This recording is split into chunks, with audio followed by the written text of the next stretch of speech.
Hi, it's Alka. So, self-doubt. We all have it. And I don't know a writer who doesn't have it, who doesn't think, why would anybody want to read this? Nobody has asked me to write this novel. Why in the world would anybody shell out money for it? Well, unless you're Stephen King and you're putting out a book every single year, and now have to depend on pseudonyms because you're writing so much that, you have to start using another name to publish under. Or if you're Anthony Trollope, who wrote 47 novels in his lifetime, he gave himself 2 hours in the morning before he went to work as a trained station master to write. And as soon as he would finish one novel during that 2-hour period, he would start his next novel. So there are people who are extremely prolific and seem to have a lot of confidence in their writing. But you're going to go through periods of self-doubt. And, there is actually something to be gained from self-doubt. You can use it to make your work a little bit better because you can start asking yourself the kind of questions that the self-doubt is bringing up. For instance, why do I think people may not want to read this book? Why do I think my characters may not be compelling enough? And then work on those issues that you think might be preventing somebody from picking up your novel. Elizabeth Gilbert wrote a fabulous book that I wish I had read during my 10-year journey to authorship with my debut novel, The Henna Artist.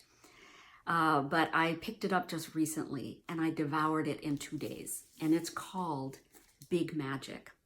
And this is all about the writer or the artist or any kind of creative person's journey. It's all about letting go of perfection because you're never going to be perfect. It's all about letting go of what people think about your work. And she says that no matter how big you become, people will still let you know that they didn't like something you wrote and why. This is also about letting go of one project and moving on to the next.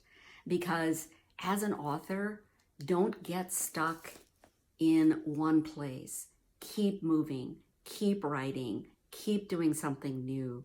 Don't get stuck. And I just owe a big thanks to Elizabeth Gilbert for having written this book, and I urge you to pick it up because it's just the most phenomenal thing in your creative life you will ever read.